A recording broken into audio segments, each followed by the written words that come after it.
Bienvenue sur Parole créative, le podcast du faire soi-même imaginé par le salon Création et Savoir-faire.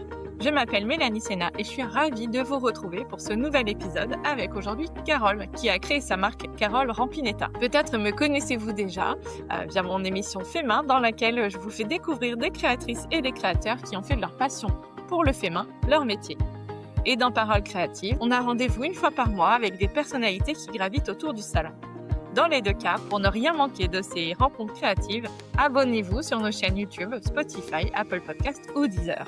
Aujourd'hui, je reçois donc Carole Rampinetta qui a mis la couleur au centre de sa vie en dessinant des motifs qu'elle fait imprimer sur du tissu, de la papeterie, des puzzles, du papier peint, etc. Carole nous explique comment elle a démarré, comment elle crée ses dessins et pourquoi elle aime tant venir dans des salons DIY. Bonne écoute! Bonjour Carole, je suis ravie de t'accueillir dans Parole créative, bienvenue! Merci, j'allais dire bienvenue, mais non pas du tout. Merci et bonjour à toutes, du coup, et tous. Il y en a peut-être des Et garçons tous, qui voilà, on a aussi quelques auditeurs. Est-ce que Carole, je peux te laisser te présenter s'il te plaît? Je suis designer textile, donc c'est-à-dire que je, dessine des motifs et ensuite je les fais imprimer sur plein de supports différents, du tissu vendu au mètre, mais j'ai aussi, des foulards, des puzzles, de la papeterie et du papier peint. J'ai un univers Et très c'est coloré. ouais, c'est très complet tout ça. Hem, D'abord, j'ai une question parce que ton nom, c'est Rampini, ton nom de famille est Rampini et tu as décliné Oui, ton nom de famille pour, le nom de ta marque. C'est donc oui. Rampinetta. C'était dans quelle, optique? Quand j'ai lancé, Carole Rampinetta, j'étais pas encore mariée. Donc du coup, je voulais séparer, le côté perso et le côté, pro. Hem et en fait, Rampinetta, c'est venu quand même assez tôt puisque je me souviens déjà quand j'étais en études, on avait, une matière qui s'appelait, marketing et cetera et à un moment donné, il fallait créer une marque et la plupart du temps, c'était une marque éponyme mais j'avais pas du tout envie, voilà, de garder, j'avais vraiment envie d'avoir un peu, 2 facettes de ma vie. Un côté vraiment perso et un côté, pro et en fait, je suis la plus petite de ma famille, que ce soit en âge, en taille, voilà, je suis vraiment une mini Rampini et en fait, en italien, quand tu rajoutes, "eta" à un mot, ça veut dire petit, donc du coup, c'était pour, jouer un peu là-dessus et dire, petite Rampini. Très bien. C'est ce que j'avais imaginé, mais il y avait le côté c'est rigolo de détourner un petit peu son nom, qui fait comme, finalement, enfin donc ça fait effectivement très marque. Ça choquerait pas que ce soit ton vrai nom, quoi. C'est ça qui est rigolo. Il y en a beaucoup qui m'appellent: «Bonjour madame Rampinetta», donc ça me fait J'imagine. mais du coup, maintenant, j'ai un peu 3 personnalités, c'est bizarre. Oui, J'ai, parce que mon nom de femme mariée qui est vraiment, là, pour le coup, ultra perso, que je n'utilise que, à l'école de ma fille sur la facture EDF, de notre compte, enfin, de notre compte ouais, de joint. la maison. Voilà, de la maison, donc c'est vrai qu'il y a pas grand monde qui savent, quel est mon nom de femme mariée et ça me va très, très bien. Comme ça protège un petit peu aussi la cellule, familiale. Ensuite, j'ai vraiment Rampini que j'utilise pour tout le pro, donc Ouais, toutes mes factures pro et cetera, c'est marqué Carole Rampini ou le nom de la société. Et ensuite, il y a le nom de marque, Carole ouais. Rampinetta, donc ça permet aussi de se détacher un petit peu, des fois de la marque, enfin de vraiment dire: Mmh. «Beh, en fait, c'est une marque et je travaille pour cette marque-là et c'est pas Ouais, moi en tant que Carole ouais, Rampinetta». ouais.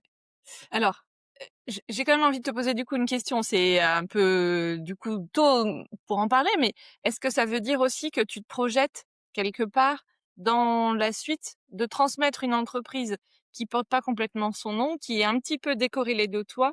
Ça peut permettre de la transmettre après plus tard? De la Tu t'es pas transmettre par projeté exemple là-dedans? de la transmettre par exemple à ma fille ou que quelqu'un La prenne. De la vendre, tu vois? De la vendre, soit parce que tu veux passer à une autre, phase de ta vie, professionnelle, soit parce que tu prends ta retraite, tu vois? On est loin, mais est-ce Écoute, que on est tu t'es déjà un peu projeté là-dedans? alors la transmettre, la vendre, pas du tout parce que c'est quand même si c'est un nom un peu différent de mon nom, ça Ouais, reste quand c'est même tout. une grosse partie de moi et puis c'est tout mon univers. J'aurais du mal à déléguer, par exemple, toute la partie design puisque, Mmh, bah, les gens qui viennent, sur mes stands ou sur ma boutique en ligne et cetera, ils viennent vraiment, je pense, chercher, les designs que je crée qui sont bien maintenant sûr. assez reconnaissables. Donc ça, ce serait difficile de transmettre. Par contre, c'est plus, la ce que j'ai parfois pensé, c'est est-ce que je garde, Carole Rampinetta ou est-ce que je le transforme juste en Rampinetta pour voilà, vraiment, Mmh. faire une marque à part entière et pas, ça peut me Ouais. questionner, ou plus si, j'ai envie de séparer, toute la partie un peu DIY, de la Mmh. partie, produit fini, de faire, je sais pas, des s un peu des sous-marques, mais des sous-noms pour, plus différencier les différents axes sur lesquels je peux travailler. Ça m'a questionnée et ça parfois j'y pense, mais transmettre, pas encore. J'y trouve à boire. Ça fait combien de temps que tu as créé ta marque? Alors, je me suis lancée en 2017, parce que tout simplement, je cherchais en fait, j'étais styliste, je sortais de mes études. J'avais déjà un peu travaillé dans l'univers du spectacle parce que je m'étais, spécialisée vraiment dans le costume de scène et en plus, j'ai fait une formation de comédienne. Donc j'avais vraiment, la double casquette, je pouvais être sur scène et dans les coulisses. C'était très, très sympa, mais pas compatible avec une vie de famille, Mmh. dès lors que ton conjoint n'est pas, dans le même milieu. Enfin, Ouais. il y en a qui y arrivent très Ouais, certainement, ouais, mais ouais. moi j'avais un petit peu du mal, dans le monde du spectacle. J'étais dans le spectacle vivant en plus, donc c'est pas, des tournages de cinéma qui peuvent être en journée, c'est quand même beaucoup le soir. Ouais. Donc Gaëtan, mon mari, enfin il n'était pas encore mon mari, mais mon conjoint, finissait à 6 heures le travail, moi je partais travailler. Le vendredi soir, il était en week-end, moi j'allais travailler. Les jours fériés, je les avais pas, donc c'est vraiment tu travailles quand les autres ne travaillent Mmh. pas Ouais. et la partie, sentimentale était très, très importante, pour moi. En gros, je dis souvent j'avais 2 rêves, soit trouver l'amour, soit, être comédienne et être vraiment dans le monde du spectacle et j'aurais pu, lier les 2 si voilà, j'avais réussi à trouver un équilibre comme ça, mais là, c'est la partie, amour qui a pris le dessus et donc je me suis dit: «Je vais chercher un travail, plutôt en tant que, salariée styliste de bureau» puisque de toute Ouais. façon, j'ai une formation, de styliste modéliste, donc même si j'ai une spécialisation en costume de scène, je suis complètement capable de travailler, en bureau de tendance, ou en bureau de style et cetera. Donc j'ai cherché un travail, là-dedans. J'ai eu tout le temps le même discours, «Votre CV est parfait», parce que je sortais, majeure de promo, coup de cœur du jury, enfin j'étais quand même, j'avais un bon dossier scolaire, j'avais que des gens qui me disaient: «Oui, oui, travaille avec elle, elle est sympa». Donc j'avais Mais quand même un bon dossier, mais c'était, il y avait un enchaîner mais. qui a plus d'expérience. Donc c'est un petit peu le serpent qui se mord la queue, on va Mmh. le faire, mais comment se trouver de l'expérience, si on nous donne pas une première chance? Bon bref, on va pas refaire, Ouais, ouais, ouais, cet éternel débat, ouais, c'est clair. c'est un éternel débat et donc j'ai un peu pris le taureau par les cornes et je me suis dit: «Très bien, je vais me faire ma propre expérience et je vais me lancer à mon compte». Ouais.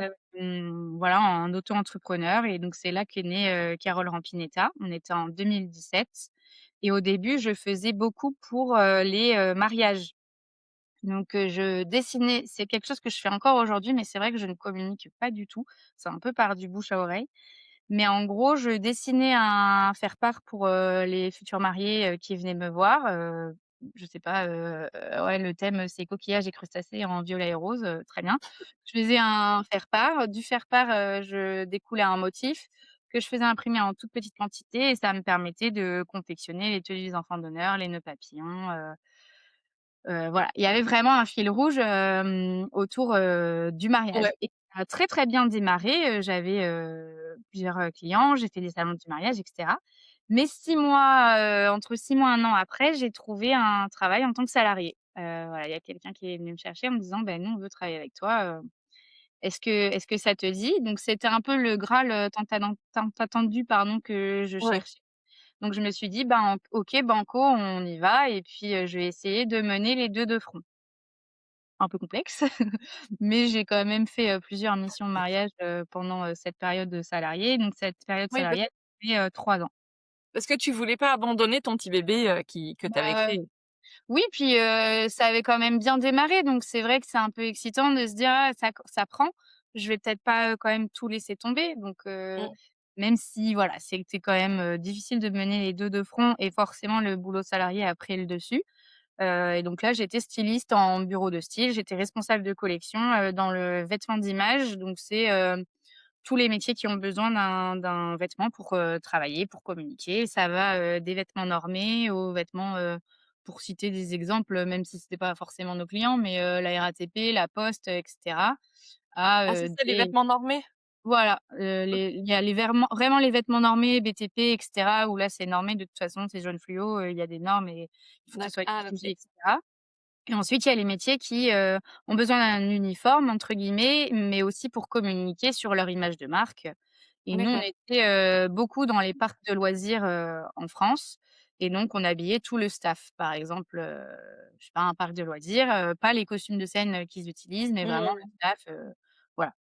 Et donc j'ai fait ça pendant 3 ans et j'étais vraiment responsable de collection, donc c'est-à-dire responsable de collection. On accompagnait aussi des marques de prêt-à-porter, mais en gros, tu dessinais la collection, tu envoyais ensuite en production, tu faisais toute la phase de prototypage, pardon. Donc c'était quand même très, très complet, et j'ai fait ça pendant 3 ans. Voilà. Et au bout de 3 ans, et bien dessiner du polo bleu marine, j'en ai eu marre. Oui, C'était parce un qu'il voilà. y a pas énormément de fantaisie, quoi, c'est ça? Il y a pas énormément de fantaisie. Quand tu as une entreprise qui a un logo bleu turquoise, tu te dis: «Wouh, je vais pouvoir, faire des petits trucs». Non, il y a pas énormément de fantaisie, par contre, c'est très, très formateur. C'est un milieu passionnant.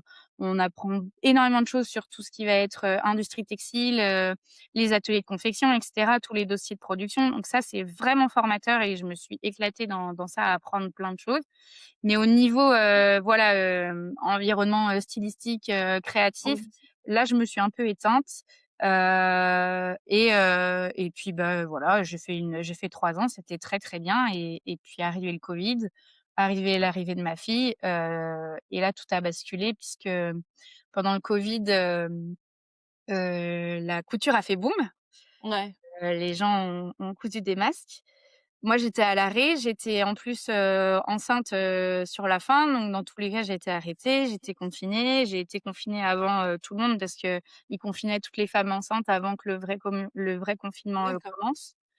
Donc pendant, tout ce laps de temps, j'ai repris un petit peu entre guillemets, «tous mes dessins, mes crayons, mes palettes de peinture», et j'ai partagé sur les réseaux sociaux, mes motifs. Et sur les réseaux sociaux, donc la couture a fait boom et là, j'ai eu plein de demandes: «Bah, ils sont très beaux tes motifs, mais quand est-ce qu'on les trouve en tissu?» Donc ça a fait le cheminement, et puis, après le congé, après être revenue, de mon congé maternité, j'ai fait quoi? J'ai fait 3 mois et puis, je me suis dit: «Bon, bah, ça y est, ciao bye. Ciao bye, je m'en vais» et je reprends à plein temps, Carole Rampinetta, et là, cette fois-ci, en, lançant vraiment une gamme de tissus imprégnée de mes motifs, et puis c'est D'accord. de là qu'est Tu as parti mon commencé par en les tissus 2021. Pardon? tu as commencé par les tissus et ensuite tu as décliné le reste? Parce que Oui, finalement, c'est ce que tu disais, les motifs et ben, on en a partout, sur nous et cetera, autour de nous, dans tout. Donc bah, est-ce que tu aimes, au départ, enfin, tu vas me dire ce que tu aimes le plus, mais donc tu dessines tes motifs, oui. donc tu es plutôt gouache, je dirais? Non? Alors je suis multitechnique, vraiment, Ouais. je mélange tout, ce qui m'attire le plus, c'est la couleur, Mmh. donc j'ai plein de Peu palettes importe la technique. couleurs et je mélange les techniques. Si c'est un OK. bleu qui est en gouache, je vais prendre ce bleu-là, mais si je veux l'associer à un rose qui est en aquarelle ou en crayon de couleur ou je ne sais pas, je peux Mmh. me permettre de le faire. Il y a des fois des dessins où je le fais en monotechnique, donc j'ai des dessins, des illustrations, qui sont que en crayon de couleur, d'autres qui sont que à la gouache, et cetera.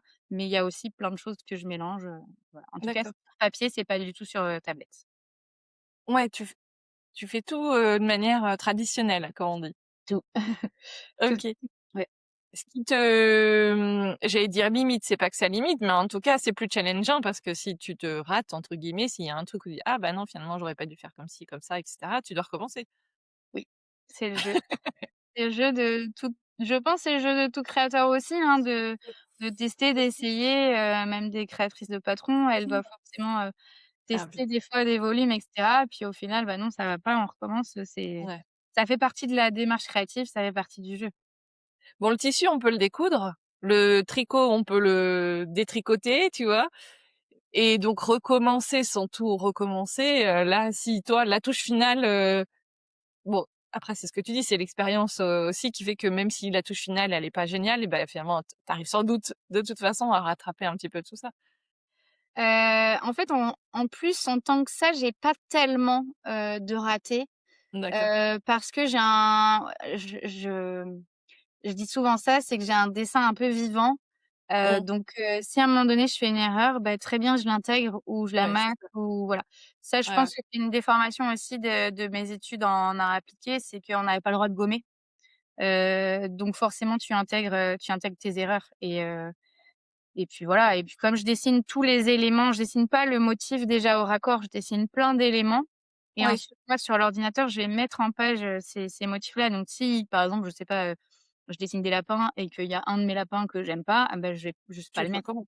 Voilà. Oui, oui, oui. Ouais, ouais, d'accord. OK.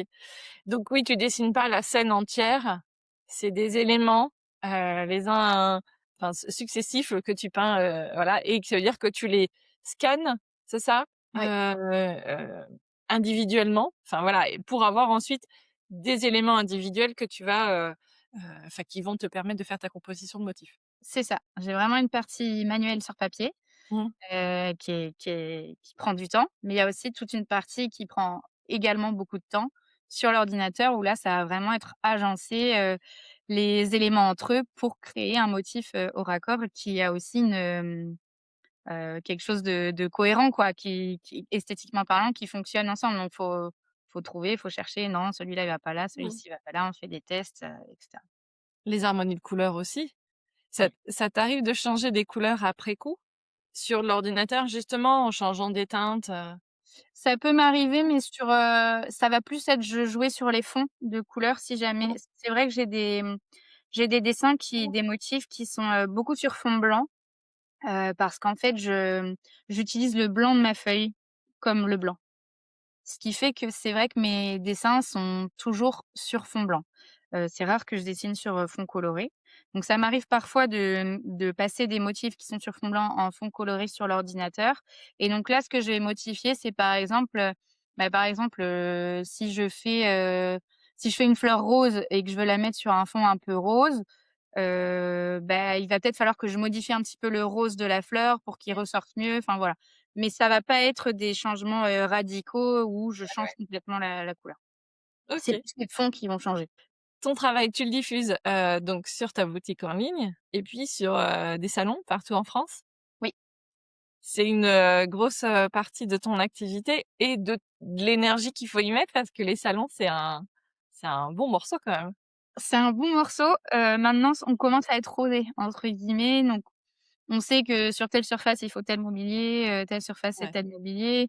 On a les panneaux qui habillent, donc voilà, au fur et à mesure, on prend du galon et puis on est Mmh. très organisé. J'ai une caisse, dans le garage qui est spécifiquement pour les salons. On retrouve, les vis, et cetera, enfin tous les flyers ou des Ouais. choses comme ça.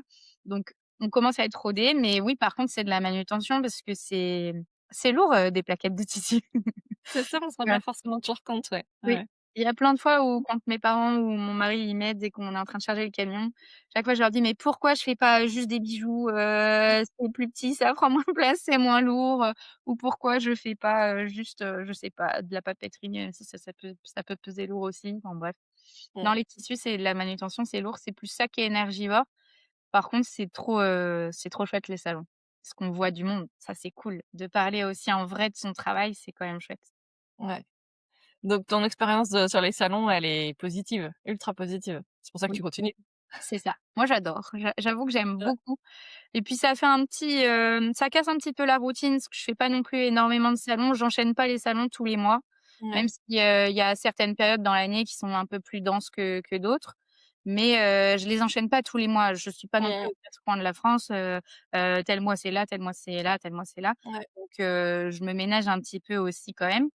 Et puis, mais par contre, c'est trop cool. Non, ça, j'aime. Ouais. C'est ça sort de la routine, ça fait une petite pause aussi où on est vraiment pleinement que pour vendre ses produits et c'est pas le même rythme. Ouais. C'est Et chouette. justement, les vendre, c'est pas trop difficile? Au début, c'est un peu bizarre parce qu'on se dit: «Oh, faut que j'arrive à les mettre en avant sans trop me mettre moi en avant». parce que je suis pas quelqu'un qui aime beaucoup être, genre, Dans la lumière? dans la lumière, sauf si je joue un rôle, en théâtre, par exemple, c'est Ouais, c'est pas du tout la même chose, mais en tant que soi-même, c'est plus difficile. Mais voilà, c'est c'est pareil, sûr. à force, il y a le discours qui est rodé, on sort, un petit peu les mêmes phrases, pour se présenter quand les gens connaissent pas. Puis ensuite, il y a ceux qui qu'on connaît, qui viennent et qui ont déjà acheté, qui portent des fois les motifs. Ça, c'est hyper gratifiant. Donc voilà, au fur et à mesure, on arrive à trouver le discours commercial, même si on n'est pas du tout des commerciaux, à la base, mais voilà, ça se fait. Ouais. Après, c'est ça qu'on aime aussi. Ouais. C'est justement que ce soit pas un discours, hyper rodé de marchand ambulant quoi, tu vois, de camelot un petit peu avec l'épluche légumes et Oui, ce c'est ça. genre de choses. Ah non et puis alors vraiment je déteste les discours de: «Ah, il faut vendre pour vendre», il y Ouais. a plusieurs fois des personnes qui hésitent pardon et puis je leur dis: «Mais non, mais prenez le temps de réfléchir, il y a pas le feu au lac quoi, enfin, prenez Ouais, le temps» ou même des fois qui me disent: «Ah, pour faire une blouse, si je prends 2,10 m, ça va?» Moi je suis: «Mais genre c'est beaucoup trop, juste 1,60 m ça suffit», donc voilà, je suis pas du tout bonne commerçante en disant: «Achetez, achetez, achetez». Mais peut-être que c'est pour ça aussi que les gens reviennent, c'est que justement ouais, ils se disent: «Bon bah, elle nous force pas, la main» et voilà. ouais, Donc ouais. j'essaye d'être, voilà, de trouver le bon pied, sur lequel danser. Tes projets, pour les mois à venir, là, l'année est déjà bien entamée, donc je vais pas dire pour 2026, mais en tout cas, est-ce que tu as comme ça, des projets? Parce qu'en plus, tu fais pas que les tissus. Tu me Non, disais, il y avait papier peint, papeterie et cetera, les puzzles. oui. Hem, donc ça veut dire que tu as un éventail de possibilités devant toi qui est quand même, assez important. Donc il faut arbitrer les choix que tu vas faire en disant: «Non, là, je vais faire ci, je vais faire ça» et en même temps, ta marque a donc va avoir 10 ans l'année prochaine. Même s'il y a eu cette pause, Ouais, waouh, heu 10 ans, incroyable, ouais. pardon. J'ai du mal à me dire 10 ans parce qu'en fait, pour moi, la vraie date, c'est plus quand je me suis remise à temps plein en 2021. Ouais, d'accord. Le 26 mai 2021, jour de lancement officiel de mon site internet qui est devenu marchand, de tissus quoi. Avant c'était qu'un site, vitrine. Donc du coup, ouais, mais en fait, c'est vrai, ça fait déjà depuis 10 ans qu'elle va exister, Caroline Pietin. Waouh, incroyable. Tu me remets mon OK, vas-y, Excuse-moi. je percute. Donc comment tu vois les prochains mois, les prochaines années? Les prochains mois, les prochaines années. Les prochains mois, là, déjà, ils sont déjà dans le dur parce que on est en plein lancement, de la collection été. Donc Ouais. voilà, il faut être, dedans. Ensuite, les prochains après, au-delà de ça, bah, il va y avoir les salons de fin d'année. Ouais. La fin d'année, elle est quand même assez, chargée Mmh. parce qu'il y a le gros salon, création savoir-faire qui celui-ci est un qui le plus gros que je fais à la fin de l'année. Puis s'enchaînent toutes les ventes, de Noël. Ouais. Maintenant, j'ai aussi une boutique, un atelier boutique, dans le quartier de la Doutre à Angers, donc je donne des ateliers. Donc voilà, déjà, il va falloir, faire, grandir un petit peu cette activité-là aussi. J'ai des activités aussi plus de service un peu, où là je vais dessiner des vitrines, et cetera, des Ouais. choses comme ça donc ça c'est trop, trop cool et puis, bah, les années à venir, toujours communiquer de la couleur avec beaucoup de joie, ça c'est certain et lancer des nouveaux produits. Moi, le Graal, ce serait d'avoir une ligne de vaisselle. Ça c'est vraiment, ouais, voilà. C'est ton but à atteindre ça? Bah, alors le but ultime, je ne sais pas, mais en tout cas, oui, ça s le jour où j'ai vraiment une ligne de vaisselle avec imprégné de mes motifs, ça ce serait je pense que ce serait vraiment, vraiment incroyable, et encore plus, émouvant que sur tissu, par exemple. Ouais, Ouais. voilà. Eh ben, écoute, peut-être que quelqu'un qui nous écoutera. Exactement. Si jamais vous faites de la vaisselle, et que mes motifs vous intéressent, écrivez-moi. OK et ben, génial, bah, des beaux projets tout ça, tu vas pas t'ennuyer encore cette fin d'année? Non, Enfin, cette fin d'année. Là, on arrive en fin d'année scolaire, c'est ça aussi? Je sais pas si ça te fait ça aussi? On a l'impression que c'est passé tellement vite non, moi depuis je suis janvier. toujours restée bloquée en année, janvier. Ah d'accord. Ouais, donc même Bon, si ma fille est à l'école et cetera, ouais. mon cerveau il est toujours dans ce schéma-là. Ouais, tu pas ouais. Et puis j'ai du mal aussi à dire en fait, fin d'année. C'est vrai que j'ai remarqué qu'il y avait un petit peu entre guillemets, alors pas pour non plus être, réducteur, mais 2 types de personnes. Il y a ceux qui me disent, «Ah, c'est une nouvelle année qui commence, j'ai plein de résolutions, elles se terminent. Ensuite une nouvelle année qui commence». Alors que moi c'est vraiment, je le vois un peu comme une spirale. Donc c'est tout le Mmh. temps, en fait ça s'arrête jamais, il y a jamais Ouais, vraiment de renouveau, c'est tout le temps, donc il y a jamais vraiment exact. de fin. C'est pas, je l'année elle est finie, hop, on redémarre. C'est ben non, c'est toujours, un pas après l'autre, quoi. Ouais. Donc j'ai du mal avec ce à me dire, «Là, c'est la fin, qu'est-ce qu'on fait après?» C'est plus, bah, Mmh. qu'est-ce qu'on fait après? Qu'est-ce qu'on fait après? Qu'est-ce qu'on fait après? Qu'est-ce qu'on fait après? Ouais, ouais, ouais. Jamais terminer ce qu'il y a avant, quoi. Bon, Voilà, enfin bref, très bien. une petite façon de penser comme ça. Oui, oui, oui. Non, mais parce que c'est rigolo parce que dans l'approche enfin, globale ou qu'on a l'habitude de voir, c'est souvent ça fonctionne par collection Oui. et donc du coup, là, c'est plus un début et une fin. Donc toi, t'as pas ce tu es pas dans ce fonctionnement-là de début et de fin, c'est Non, même si effectivement je fais des collections et donc entre guillemets, «elles pourraient avoir un début, elles pourraient avoir une fin». Mais en fait, il y a certains motifs que je réédite quand même. Il y a des collections qui sont vraiment particulières, dans mon cœur, donc j'ai un peu du mal à les laisser partir aussi. J quand je couds des choses pour, quand je couds des choses pour promouvoir les collections, une fois que la collection est terminée, je vais pas m'arrêter de porter les vêtements et puis basta, je continue de les porter. Donc il y a quelque chose qui est quand même vraiment, continuel. mmh. Et puis il y a des personnes qui achètent des tissus, mais qui les cousent, que 2 ans après. Donc sur un Non, salon, ça sur un n'arrive pas salon, je ça. vais avoir une personne qui va venir avec un motif et je fais: «Ah mais c'est un motif déjà d'il y a 2 ans», donc c'est en fait, elles vivent tout le temps et c'est difficile de leur dire au revoir aussi, je pense. Ouais, Il y a des motifs que je peux plus me voir et que voilà, une fois qu'ils sont terminés, hop, ciao bye. Mais non, il y a des motifs, j'ai du mal à laisser partir. ouais. On des coups de cœur, particuliers, quoi. Ouais, ouais, ouais, Ouais. Très bien et ben parfait. Bah, écoute, donc on se voit en novembre, au salon, à Paris, Création Savoir-Faire, c'est ça. mon site internet et puis, d'ici là, un peu de vacances aussi, j'espère Et et même de repos parce que ça stimule aussi la créativité, c'est important. Ouais, même si j'ai beaucoup de mal à m'arrêter. Ouais, Voilà, je pense que je suis le genre de personne qui pourrait ne jamais être en vacances, mais bon, il faut en prendre quand même, c'est très important. C'est très important ouais, de prendre des vacances. ouais, Voilà, ouais, c'est important de souffler. Parce oui. que justement quand même ça permet de voilà, de renouveler un petit peu, l'esprit créatif quoi. Ça je trouve que non, Je ça te fait pas ça? Bah, comme j'ai du mal à m'arrêter, j'ai pas vrai non, parce que, je pense que mon cerveau il s'arrête jamais, des fois je me réveille en pleine nuit, puis je fais: Mmh. «Il y a un motif comme ça et comme ça, ce serait pas mal aussi». Donc non, j'ai un peu le cerveau qui est une marmite et qui est tout le temps Ouais, en train de bouillir, quoi. ouais, ouais. Voilà. OK. Bon. Mais je vais prendre des vacances et je vais souffler et peut-être qu'effectivement ça va faire un bien, incroyable. On te le souhaite. Merci beaucoup Carole pour ce petit moment avec toi. Merci, À bientôt. à bientôt. C'est tout pour aujourd'hui. Mais bonne nouvelle, il y a plus de 20 épisodes disponibles. Vous ne les avez sans doute pas encore tous écoutés. Si vous avez aimé cette conversation, abonnez-vous dès maintenant sur la plateforme sur laquelle vous l'écoutez, c'est évidemment gratuit, et partagez-le à votre communauté créative en nous mentionnant, que ce soit sur Instagram, Facebook, TikTok, Pinterest ou YouTube. Vous retrouverez le compte de création et savoir-faire sous le nom Salon avec un S, D-I-Y. Et rappelez-vous, chaque création a une histoire et la vôtre commence ici. À très vite sur Parole Créative.